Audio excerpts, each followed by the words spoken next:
Доброе утро! Начинаем новый день вместе с «Утро Якутии». Настраиваемся на плодотворные, добрые, позитивные новости на этот предстоящий день.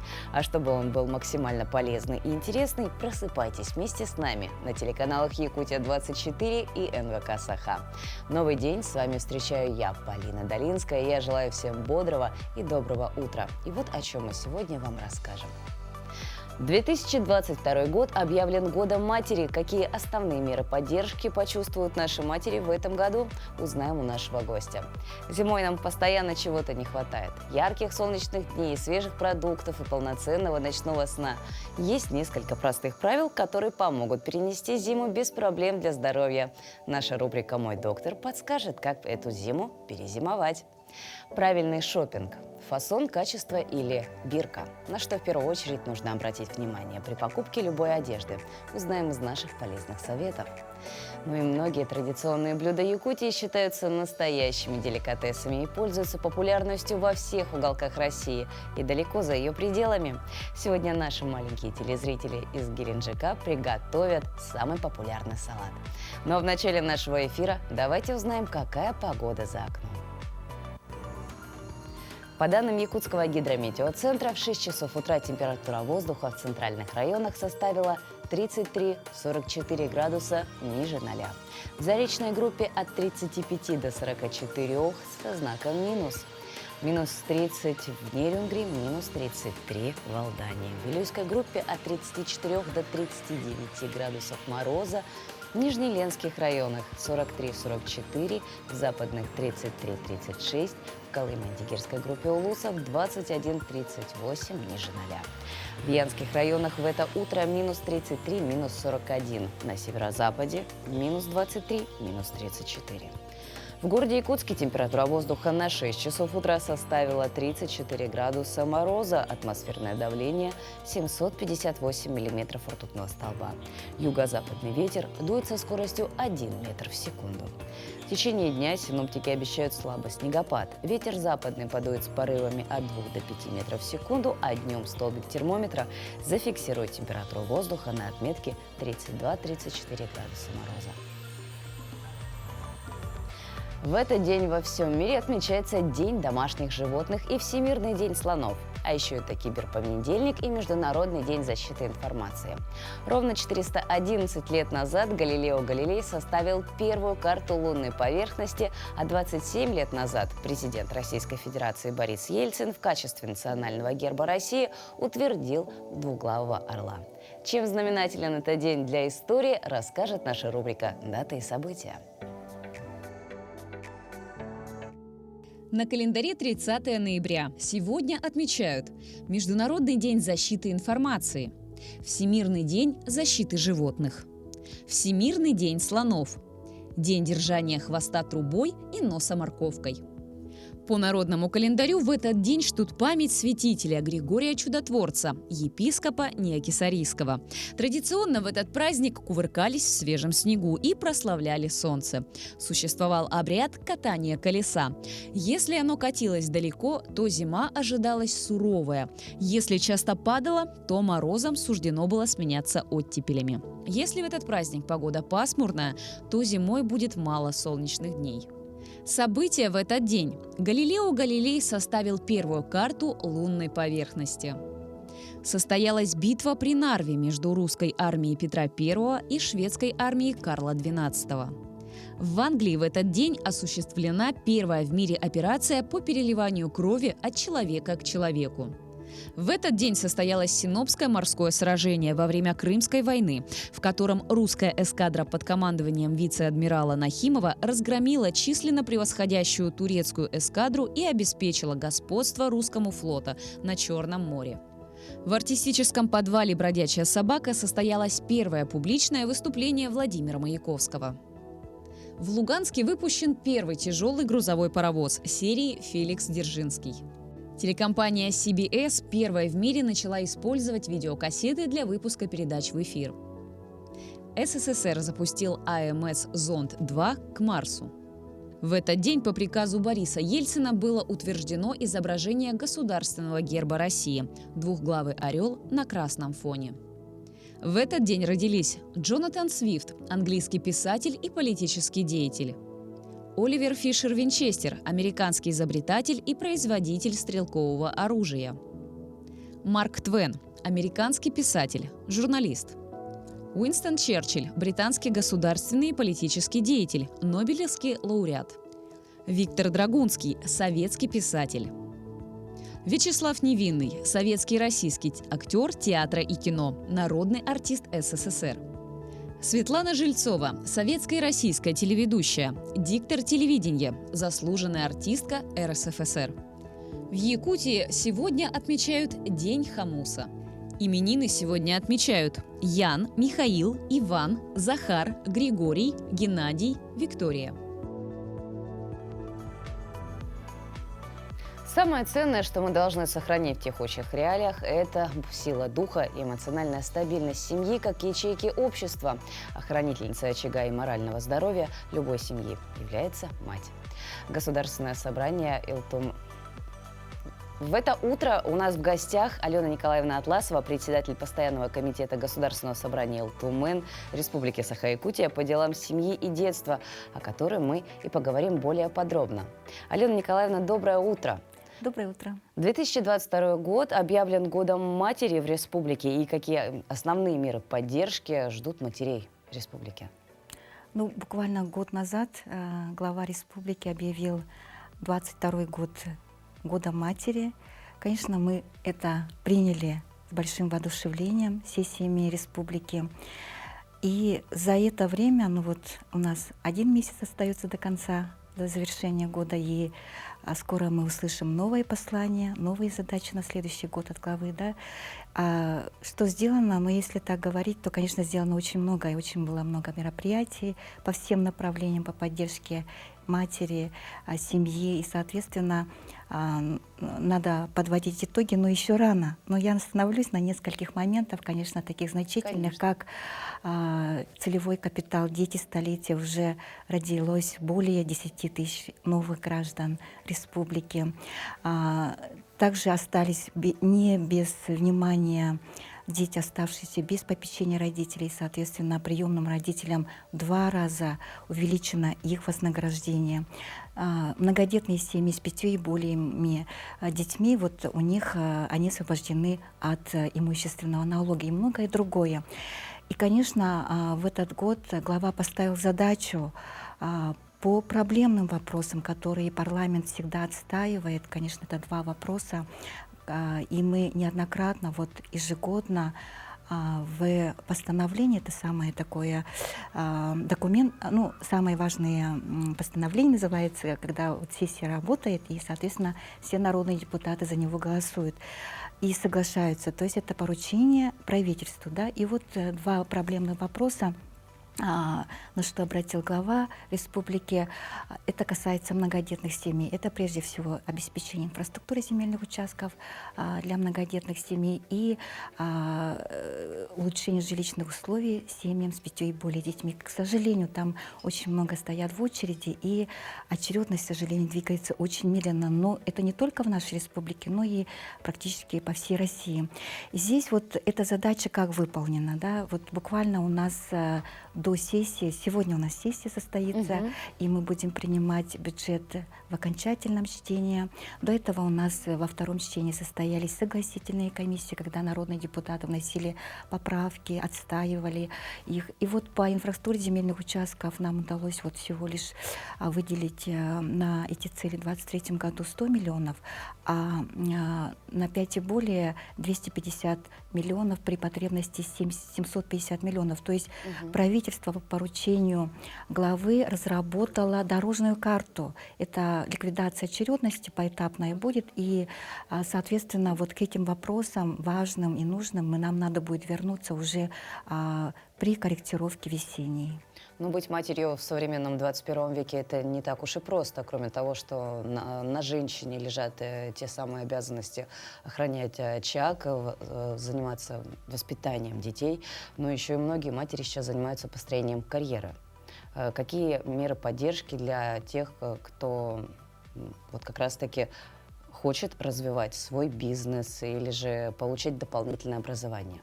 Есть отдельная программа по самозанятым женщинам, соответственно, очень поддержка идет от государства, чтобы они создавали бизнес. И также вот поддерживается некоммерческая линия, да, то есть социально ориентированные некоммерческие организации, которые занимаются именно в этой сфере. Да.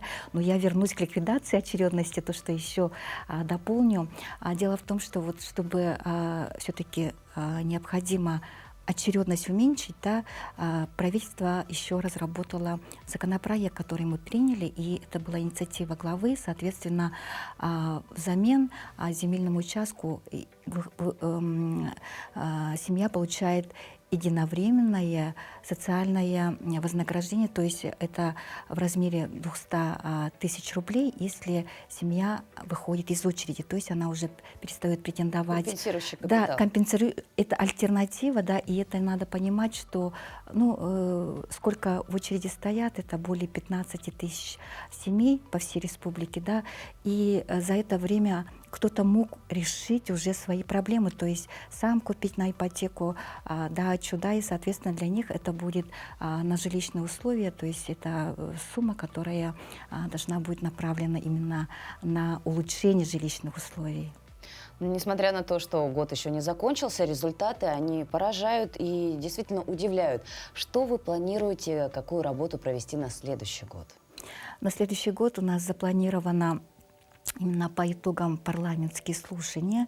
Значит, мы хотим подвести итоги года матери, посмотреть, что получилось, что не получилось. И также Счетная палата Республики Саха-Якутия по поручению нашего парламента будет тоже вот сколько бюджетных средств, насколько эффективно. И действительно надо пересмотреть программы, поскольку очень много поддержки, да, но самое-то главное, чтобы они доходили до людей, до конкретной семьи. И вот буквально мы сейчас будем принимать бюджет, и, соответственно, здесь значительная сумма будет направлена на сельское хозяйство, то есть это в том числе и на семей, на селе, да, и, конечно, это радует, что в такое непростое время, когда вот идет мобилизация частичная, и, соответственно, у нас вот глава объявил, как только мобилизация началась, именно сделать поддержку семей мобилизованных, да, не на самого мобилизованного, а на семьям. То есть это касается питания детей, летних лагерей, обучения в высших учебных заведениях. Соответственно, это говорит о том, что у нас особое в республике отношение к семье. Большое спасибо, Алена Николаевна, еще и в преддверии Дня матери, который мы отмечали буквально в прошлые выходные. Спасибо, что вы пришли с такими добрыми и хорошими новостями. А прямо сейчас к нам присоединились наши коллеги из информационной службы.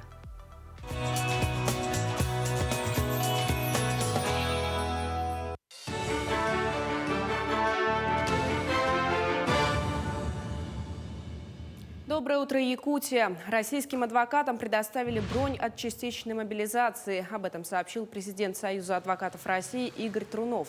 Ранее Союз обратился к правительству с такой просьбой. Ответ на соответствующий запрос общественной организации пришел из Минобороны России. В настоящее время прорабатывается механизм реализации бронирования. Согласно новому законопроекту, с 1 января 2025 года невостребованные земельные доли будут признаны муниципальной собственностью и смогут легально предоставляться в аренду. Такое решение вернет в сельхозпроизводство более 11 миллионов гектаров. Об изменениях в сфере нормативного регулирования оборота сельхозземель рассказала вице-премьер Виктория Абрамченко. По ее словам, до конца года будет обеспечено принятие 2 законопроектов. Первый лишает недобросовестных собственников, которые долгое время не используют сельхозземли, возможности перепродажи таких участков с целью ухода от ответственности. Второй подразумевает вовлечение в оборот невостребованных земельных долей. Средства для повышения заработной платы выделены работникам бюджетной сферы в Нерюнгринском районе. Два вопроса включила в себя 34-я внеочередная сессия районного совета депутатов. Заседание проведено в связи с необходимостью внесения изменений и дополнений в муниципальный бюджет на этот год. Необходимо было внести денежные средства в уставной капитал коммунального предприятия, обслуживающего село Иенгра и поселок Золотинка. Второй вопрос касался утверждения схем избирательных округов по предстоящим выборам 2023 года. В декабре, 2 декабря заканчивался срок действия предыдущего решения, которое было выдано на 10 лет.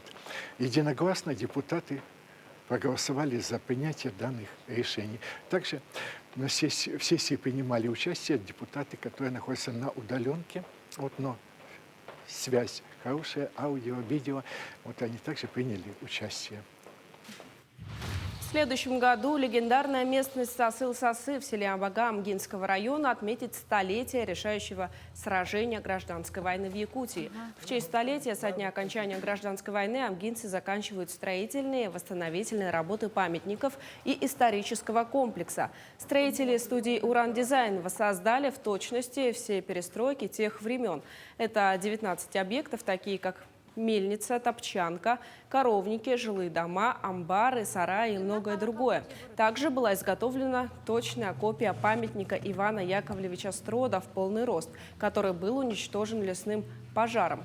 Еще одной особенностью комплекса является наличие полноразмерных муляжей воинов-красногвардейцев. Идея возрождения, она была принята в целях воспитания, патриотического воспитания подрастающего поколения, чтобы наша молодежь, наши дети, они своей кровью, своим умом все это восприняли, что такое защищать Родину, да? Что такое быть патриотами своей Родины. И этот мемориальный комплекс будет давать огромное дело именно воспитания нашего подрастающего поколения. В Верхневилюйске провели республиканский турнир по национальным настольным играм памяти мастера спорта Федотова Дмитрия Яковлевича. Соревнования проходили 2 дня, 74 участника прибыли из 11 улусов. По итогам выявили абсолютных чемпионов среди женщин и мужчин. Особенностью этого турнира стало абсолютное первенство игры по Федотову, где полагается играть 9 камнями вместо 5. Также на этих соревнованиях некоторые спортсмены выполняли норматив на мастера спорта. Среди них Мария из города Мирного. Вчерашний итог – 1 место, сегодня 3 место. Результаты есть, идем дальше, тренируемся, потому что это волнение, а волнение дает на руки, на ноги, все трясется, и сосредоточиться самое трудное в этой игре. Мы не разделяем на Хавлы Хамской, потому что игра идет суммарной, и то должны мы уметь, чтобы получить общий хороший результат. Доброе утро! Герои Советского Союза – это высшая государственная награда, которая присваивалась гражданам СССР. В годы Великой Отечественной войны этого звания были удостоены несколько тысяч участников боевых операций, бойцы, совершившие подвиги на полях сражений. В их числе – якутяне. Всего высшим званием страны были отмечены 24 воина-якутянина. Еще один, Михаил Стрекаловский, получил звание Героя России. 5 якутян стали полными кавалерами орденами славы. Наша рубрика «Столетие ЯССР» сегодня вспоминает героев войны.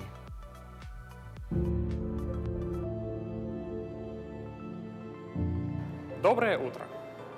Бывает, что награда сразу находит своего героя. Бывает, что через некоторое время. Многие получили звание Героя Советского Союза посмертно, а некоторые после того, как Советский Союз перестал существовать.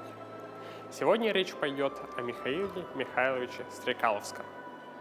Родился он 4 февраля 1914 года. Был призван в первую же зиму после начала войны и с марта состоял в действующей армии. Начинал он как стрелок, но командир Стрекаловского почти сразу заметил его охотничьи навыки. Умение читать следы, бесшумно передвигаться, оперативно реагировать на происходящее. С такими навыками бойцу был прямой путь в разведку, куда он в итоге и попал, став разведчиком 120-го стрелкового полка 69-й стрелковой дивизии. Михаил Михайлович участвовал во множестве значимых боев. Курская дуга, битва за Днепр, освобождение Белоруссии, Польши, Восточной Пруссии.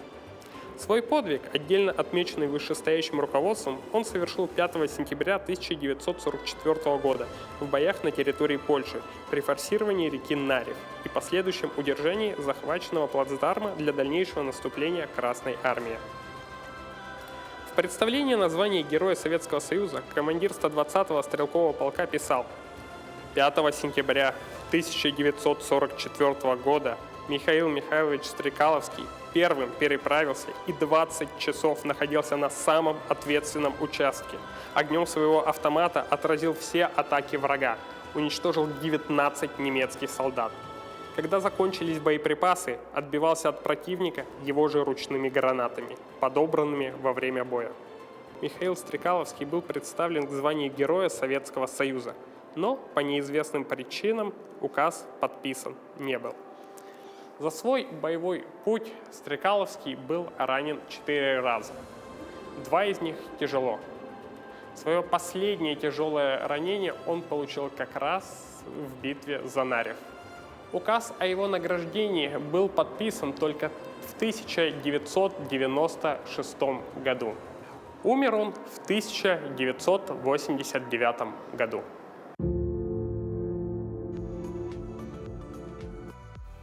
На календаре 30 ноября, и обычно ноябрь всегда заканчивается временем распродаж, наши любимые «Черные пятницы». И во время этих распродаж мы покупаем очень много разных вещей, разных приборов, которые иногда нам даже и не нужны. И на что же обращать внимание при шопинге? Обычно на 3 вещи: фасон, качество ткани и бренд. В этом заключается самая главная ошибка. Вещи пачкаются, мы их стираем, и потом беремся за голову и не понимаем, почему вещь села, почему потеряла цвет, почему свалялся мех. Производители давно предусмотрели все возможные усадки и потери цвета при стирке, глажке и сушке вещей. И специально для вас еще и сделали маркировки, на которые четко, понятно все обозначено, какие манипуляции можно проводить, а какие с вещью делать абсолютно нельзя. Сегодня я вам расскажу о вещах, которые вы приобретаете в магазинах, и на что нужно в первую очередь обращать внимание. При обработке вещей нужно обращать внимание на маркировку прежде всего. То есть каждый производитель при изготовлении изделия нашивает свои маркировки, на которые впоследствии ориентируются все химчистки и прачечные. Любое уважающее себя предприятие при изготовлении той или иной вещи дает рекомендации, как ее обрабатывать. То есть либо в домашних условиях, либо сдавая в химчистку. И все химчистки прачечные основываются прежде всего на данной маркировке. На примере вот на этой куртке можно посмотреть, здесь стоит 5 знаков, это что соответствует ГОСТу. И, соответственно, здесь стирка запрещена, отбеливание запрещено, утюжка, стоит знак химчистки. Именно чистить в профессиональных условиях, профессиональной химчистки. Еще раз напоминаем, что при какой-либо домашней обработке, либо сдаче в химчистку вещь обязательно должна присутствовать маркировка на изделии. Так как не все вещи подвергаются химической чистке, какие-то вещи можно обрабатывать с помощью аквачистки. Желательно не срезать эти маркировки.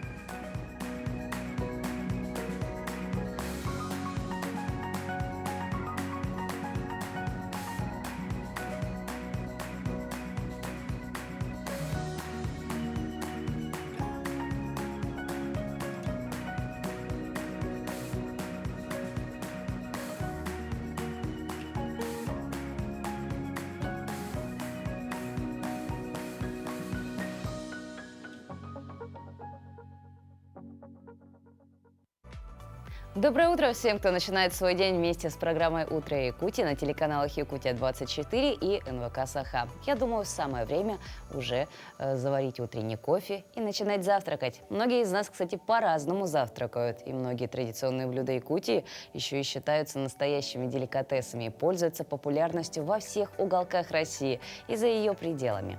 Салат индигирка – один из таких. Для его приготовления используются в основном сиговые породы рыб.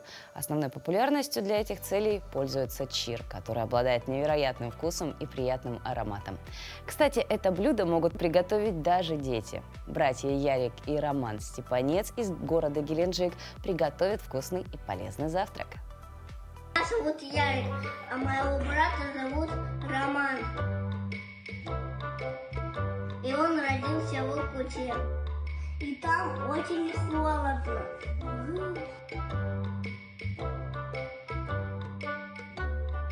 В Иркутии едят рыбу свежую и замерзлую.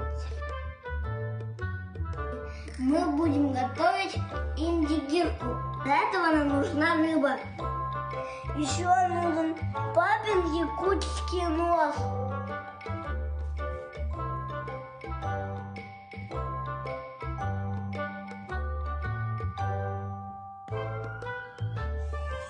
Круто! Мама порезала рыбу. Дальше нам понадобится масло, лимонный сок, лук, соль, перец.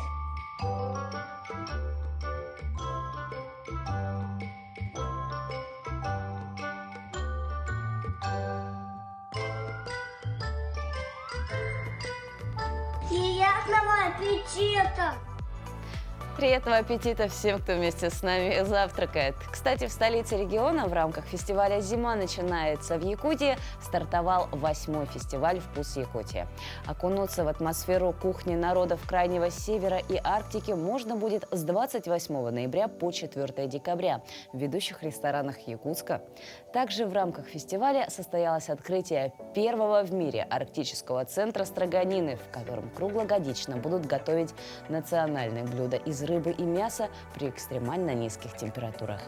Открытие первого в мире арктического центра строганины – огромное культурное наследие, которое оставляет свой особенный след в сохранении традиций народов Крайнего Севера и Арктики.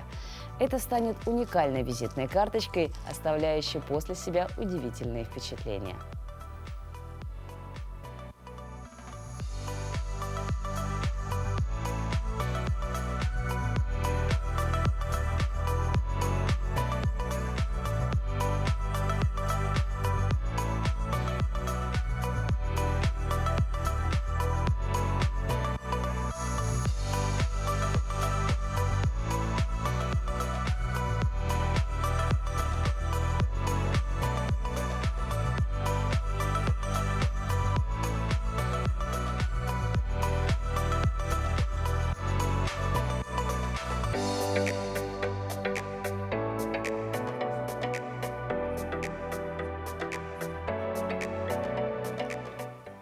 В нашем эфире не только вкусные, но и добрые новости. Собака из Иркутской зоогалереи усыновила детеныша леопарда. Собака породы Сиба-Ину по кличке Мира из Иркутской зоогалереи стала приемной мамой для котенка-леопарда Мао. На видео мы можем видеть, как многодетная мама вместе со своими щенками выкармливает детеныша леопарда. Также Мао играет со сводными братьями и сестрами. Мира воспитывает леопарда с весны этого года. В зоогалерее об этом факте не упоминали ранее из-за неопределенности в связи с оформлением документов. В настоящее время котенок живет в закрытой от публики части зоогалереи. Сотрудники пообещали рассказать всю запутанную историю Мау, когда зверь переедет в зоопарк, что произойдет не раньше весны 2023 года. В этом году Сиба-Ину Мира ощенилась в 5-й раз. На опыт такого приемного материнства для нее первый.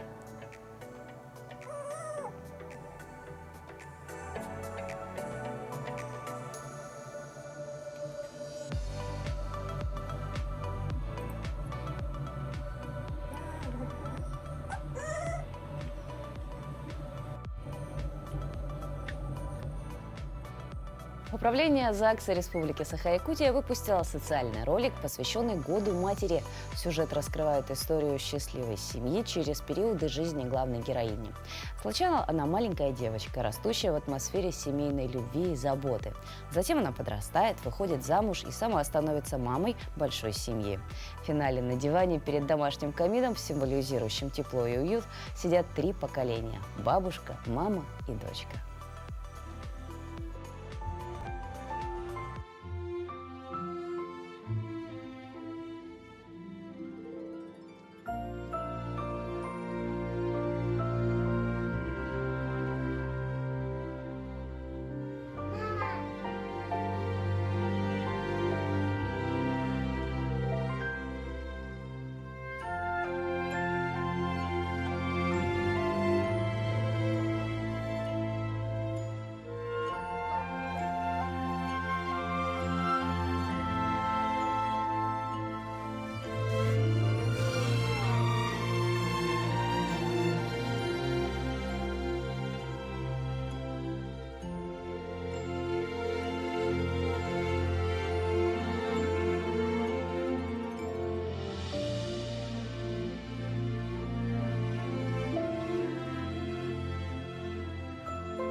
В Якутске подвели итоги 2-го международного конкурса «Белый мир Арктики» через призму детской книги.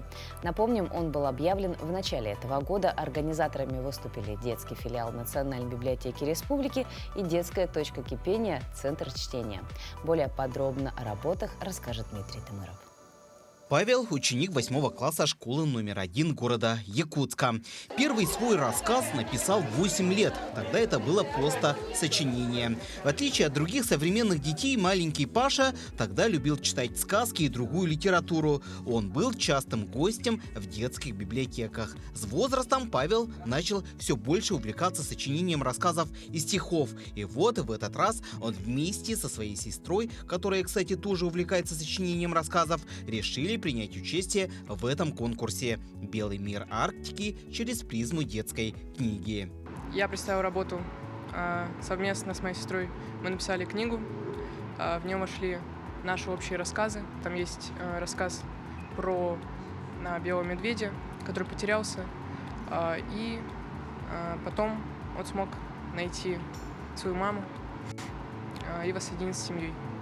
Рассказы у нас наполовину из жизни, а наполовину из, ну, как бы сказочные. Книга получила название «Якутские первоцветы». Пока вышла только в электронном формате. Красочное издание сразу бросается в глаза. Что интересно, автором этих иллюстраций является также ребенок, то есть участник этого конкурса – Ангелина Тамтосова. Именно она победила в номинации «Лучший иллюстратор детской литературы о Севере и Арктике». Так же, как и Павел, Ангелина начала увлекаться, но уже рисованием с малых лет. И сегодня ее любимое дело переросло в настоящее хобби, ведь ее рисунки теперь красуются на страницах детских книг. Я начала рисовать с 3 лет. Я начала свой опыт иллюстратора, когда моя подруга предложила мне нарисовать иллюстрации к ее рассказу, подруга из 5-й школы. Потом мне предложила библиотека нарисовать иллюстрации к рассказам и стихотворению. Каждому рассказу и стихотворению я должна была нарисовать иллюстрации, которые, дают смысл. Это был очень интересный опыт, мне понравилось. Я в этом году еще буду рисовать для рассказов иллюстрации. Я рисовала людей, животных. Было очень много рассказов, у которых разный смысл. Мне очень понравилось. И таких работ от детей организаторы получили более 100. Помимо этого, здесь также были представлены детские настольные игры. Всего было представлено 9 номинаций. По словам организаторов конкурса, мероприятие призвано привлечь внимание общественности к проблемам Арктики, Севера и малых народностей. Мы этим конкурсом привлекаем внимание к проблемам детской литературы, к издательствам, которые ее издают, к авторам, которые ее пишут. И хотим, чтобы государство или неравнодушные люди уделяли больше внимания проблемам именно детской литературы на языках малочисленных народов Севера, о переводной литературы, потому что очень много хорошей литературы, которые широкий круг читателей не знают, потому что они издаются и сразу же раскупаются, их невозможно практически найти. Так что проблема должна быть решена. Лучшие работы были награждены дипломами и памятными подарками. Все они представлены на официальном сайте Национальной библиотеки Республики Саха-Якутия. А тем, кто желает принять участие и внести свою лепту в сохранение традиций, культуры коренных малочисленных народов Севера, у вас есть шанс принять участие уже в следующем году на 3-м международном конкурсе «Белый мир Арктики» через призму детской книги. И, возможно, ваша работа станет победителем и будет тиражироваться для юных читателей. Дмитрий Тымыров, Джулстан Иннокентьев, Якутск. Зимой нам постоянно чего-то не хватает. Ярких солнечных дней, красок, радующих душу, свежих фруктов, овощей, полноценного ночного сна. Помимо этого, на фоне холодов снижаются защитные силы организма. Болезни протекают тяжелее, и плохое настроение не способствует скорейшему выздоровлению. Есть несколько простых правил, которые помогут перенести зиму без проблем со здоровьем, не прибегая к помощи аптечных средств. Наша рубрика «Мой доктор» подскажет, что делать.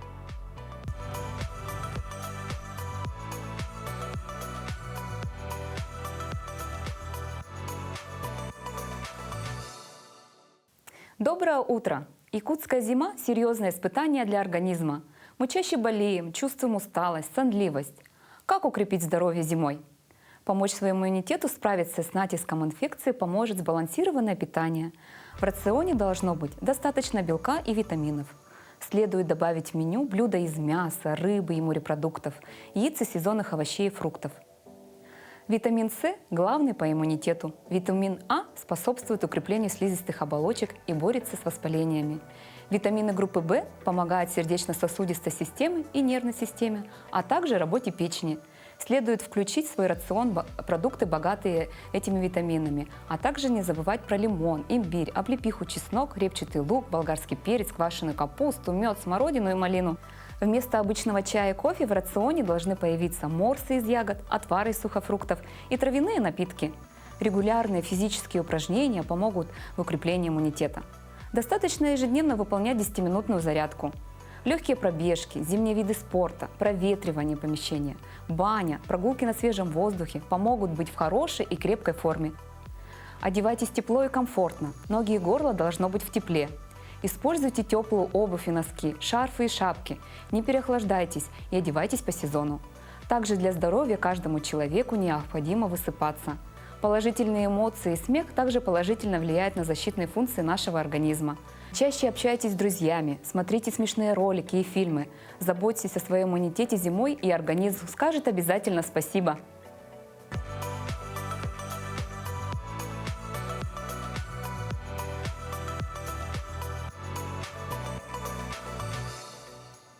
Иногда мы делаем ежедневные действия, которые, как мы думаем, они хорошо влияют на наше здоровье и помогают нам, но делаем мы этого неправильно. Это касается иногда чистки зубов. Более правильно, более подробно мы об этом поговорим с нашим гостем. В гостях у нас Алексей Сотнич, стоматолог-имплантолог, директор клиники Beauty Smile. Доброе утро, Алексей. Доброе утро. Все, кто включил телевизор, вначале почистили зубы. А правильно ли мы это делали? Вот давайте разбираться. Так, вообще правильный метод чистки зубов, он везде разный, но есть основные методы, которым нужно придерживаться. Допустим, вот на модели я могу показать, как нужно это правильно делать. Чистка зубов должна проводиться от десны, чтобы ее не травмировать, и вниз. Допустим, на верхней челюсти сверху мы берем щетку и проводим ее вниз. То есть такие выметающие движения. Снизу, то есть обратное движение, мы снизу вверх проводим. Это нужно для того, чтобы мы не травмировали десну каждый раз. Ну и с другой стороны то же самое. Также мы, открывая рот, должны прочистить внутреннюю часть зубов, то есть таким же образом очень хорошо прочищаем. Особенно очень касается это дальних зубов, потому что дальние зубы чаще всего люди не особо любят чистить, то есть быстренько передние зубы почистили, а на дальние мы времени не оставляем. А передние зубы, чтобы прочистить, также выметающие движения, либо здесь круговые движения можно будет подобрать. То есть вот эти вот, которые мы в основном чаще всего видим в рекламе, движения из стороны в сторону, это неправильно? Движения из стороны в сторону в принципе возможны, но нежелательны, потому что есть группа людей, у которых есть проблемы с десной, и если мы будем десну таким образом постоянно травмировать, то, конечно, ничего хорошего это не приведет. Ну и плюс к тому, что есть такая прям сильная чистка зубов. Есть пациенты, прям, которые со всей силы чистят, и у них через месяц грубая щетинка начинает уже распушиваться. И таким образом тоже нельзя чистить зубы, потому что это тоже приводит к осложнению, рецессиям и клиновидным дефектам. То есть мы грубо стираем эмаль зуба. А что касается выбора зубной щетки и зубной пасты? Зубная щетка. Выбор должен быть обязательно у врача-стоматолога. То есть вы должны прийти на консультацию к стоматологу, и он должен посмотреть состояние полости рта, зубов и дать какую-то оценку по здоровью ваших зубов. И после этого дать рекомендации, по какую щетку нужно выбрать. В среднем это всегда средняя жесткость. Средняя жесткость, в принципе, наверное, у большинства людей подходит такая зубная щетка. И выбор там, какая зубная щетка, вот такая обычная, мануальная, либо электрическая, это уже выбор за пациентом. Но опять же, это максимально индивидуально для каждого клиента. Я слышала, сейчас набирает популярность такое средство для чистки зубов, как ирригатор. Это как дополнительный метод гигиены. Сейчас больше и больше стало выбора по ирригаторам. И, конечно, я очень сильно рекомендую эти ирригаторы. Если есть возможность, то лучше купить.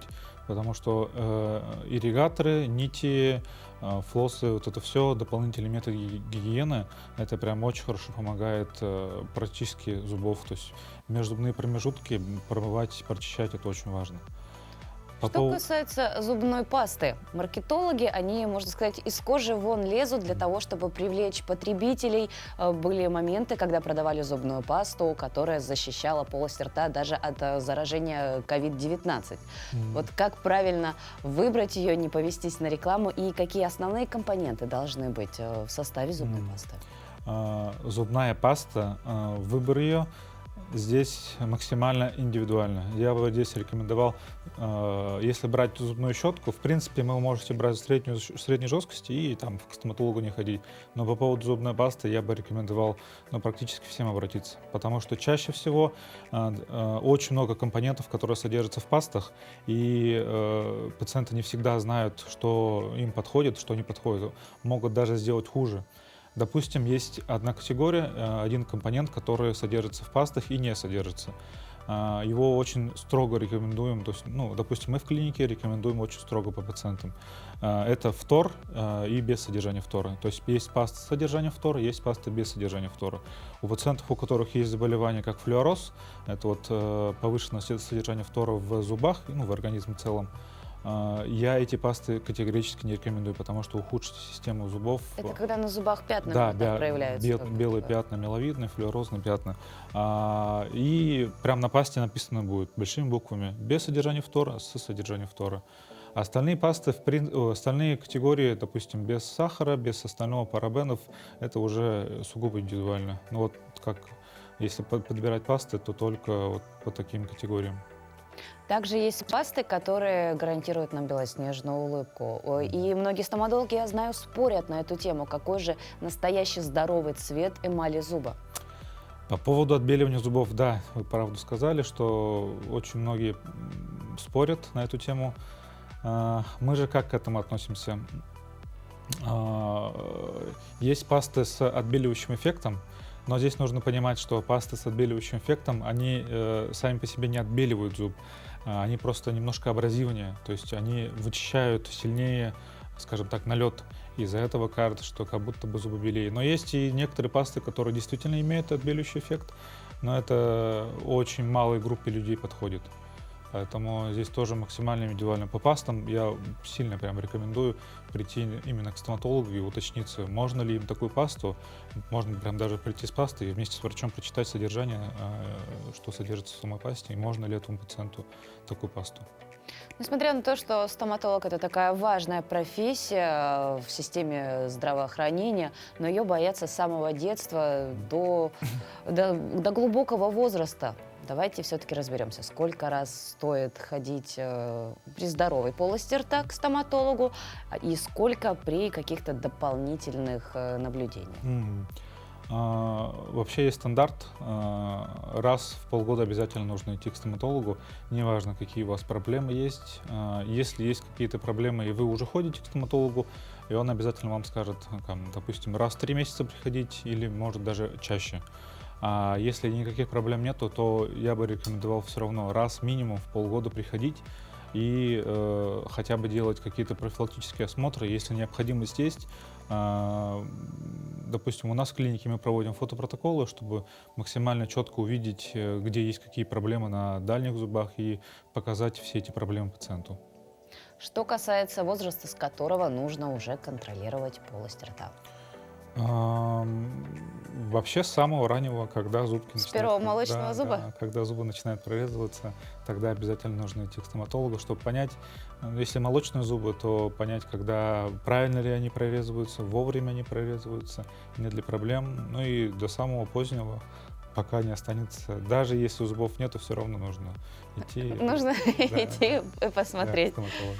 Алексей, я знаю, что совсем скоро вы отмечаете день рождения вашей стоматологической клиники. Да, мы отмечаем день рождения нашей клиники, и всех жителей города Якутска и гостей хотим пригласить на следующей неделе на наш день рождения. И у нас будут розыгрыши, акции, и, пожалуйста, приходите, смотрите и консультируйтесь. Большое вам спасибо за действительно полезные, важные советы для каждого нашего зрителя, независимо от возраста. Спасибо, что нашли время прийти к нам в студию. Пожалуйста. Друзья, двигаемся далее. Прямо сейчас к нам присоединились наши коллеги из информационной службы.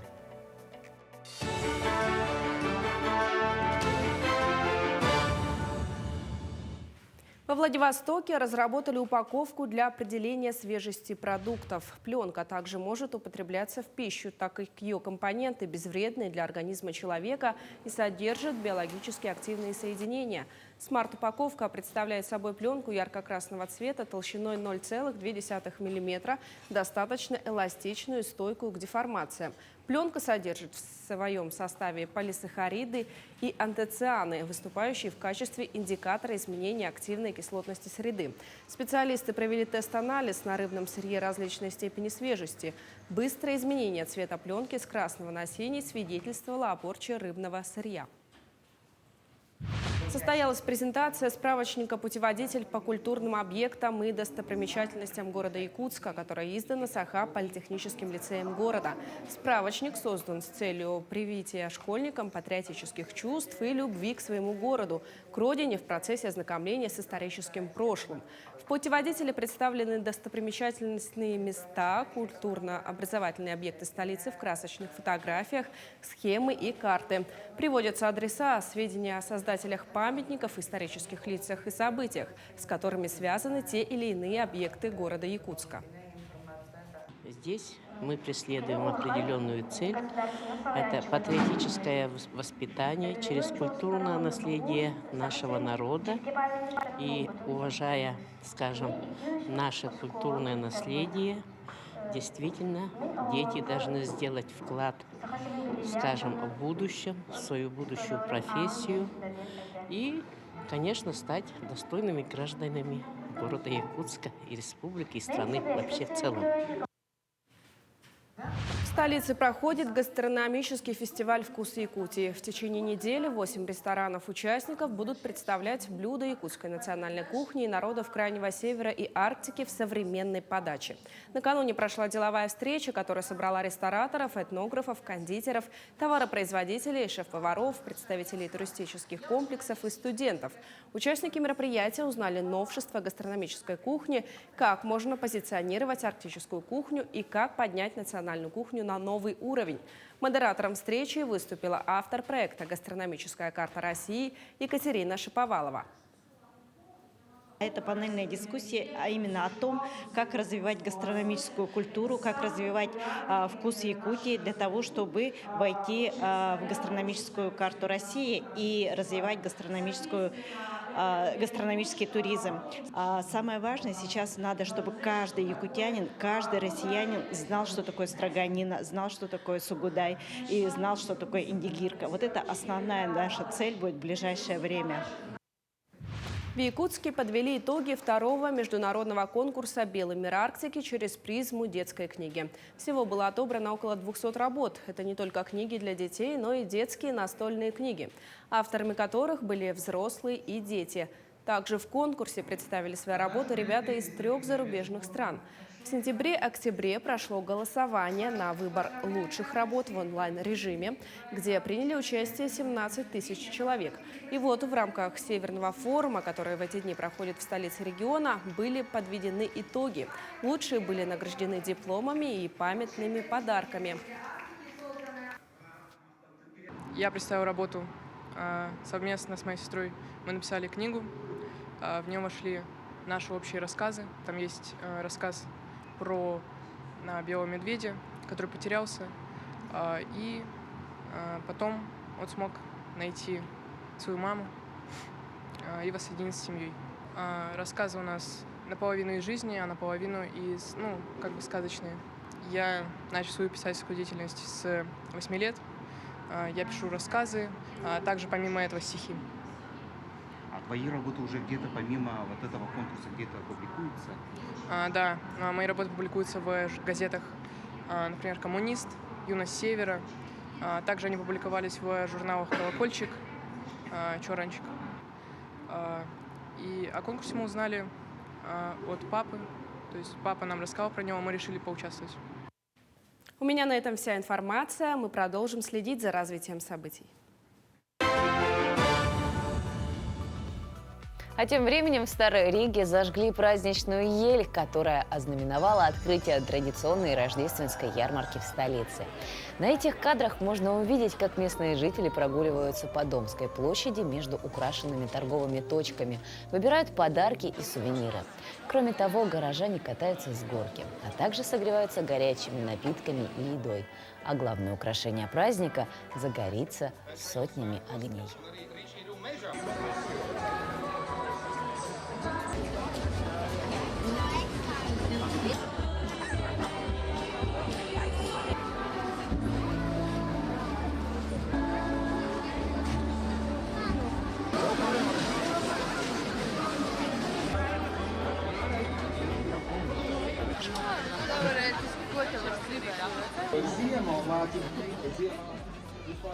Вот такие вот добрые, позитивные и теплые новости. А какая погода за окном, узнаем прямо сейчас. По данным Якутского гидрометеоцентра, в 6 часов утра температура воздуха в центральных районах составила 33-44 градуса ниже 0. В заречной группе 35-44 со знаком минус. В южных в это утро в Нерюнгре минус 30, минус 33 в Алдане. В Вилюйской группе 34-39 градусов мороза. В Нижнеленских 43-44. В западных 33-36 ниже 0. В Колымо-Индигирской группе Улусов 21-38 градусов, в Янских 33-41, на северо-западе 23-34, ниже 0. В городе Якутске температура воздуха на 6 часов утра составила минус 34 градуса, атмосферное давление 758 миллиметров ртутного столба. Ветер юго-западный дует со скоростью 1 метр в секунду. В течение дня синоптики прогнозируют слабый снегопад. Ветер западный подует с порывами от 2 до 5 метров в секунду, а днем столбик термометра зафиксирует температуру воздуха на отметке 32-34 градуса ниже 0. Вот такая вот замечательная погода на день сегодняшний. Давайте, друзья, проводим последний осенний день, чтобы завтра встретить первый день зимы. Ведь нас ждет такой замечательный и всеми нами любимый фестиваль. Потому что зима начинается с Якутии. Более подробнее об этом мы поговорим завтра в нашем эфире. А сегодня, друзья мои, я желаю вам отличного настроения, плодотворной среды, хороших впечатлений на сегодняшний день. Ну и увидимся завтра здесь же, на телеканалах Якутия-24 и НВК Саха в программе «Утро Якутии». Всем пока!